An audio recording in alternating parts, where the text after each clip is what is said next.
You know how they say the best plans are canceled plans? Well, I'm convinced the best way to stay together in your relationship is to prioritize time apart. I've been with my boyfriend for almost 3 years. We've been within 20 feet of each other for like 2.5 years now, so it counts for more than just 3 years. It's something like 9 or 10. You gotta give me credit for that. Okay, so it's clear that we've spent a lot of time together. At one point, I couldn't walk, and I broke my elbow, and we were in a pandemic, so there was nowhere to go, and I was very dependent on him. We started to become one person. We ate the same foods, we watched the same shows, we even started to talk the same. Lemons.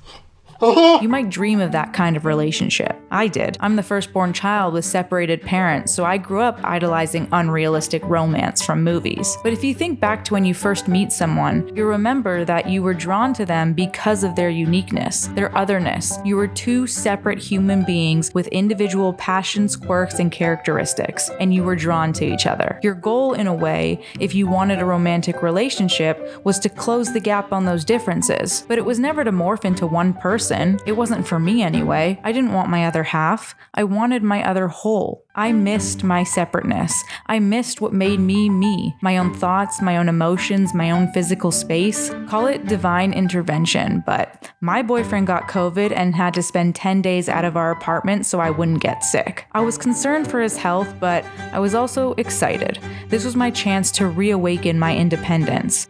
The first night, well, I slept with a knife under my pillow because I forgot how to live alone. And the second day, I FaceTimed him to remind me how to cook salmon. But on the third day, I was autonomous. I figured out how to use our milk frother, I went on a solo walk, I even stayed up binging Bridgerton until I fell asleep. When he came back, it felt like we were two wholes sharing life together again. Two wholes learning from each other. Two wholes curious about each other, not two halves. And that's why I'm convinced the best way to stay together is to prioritize time apart.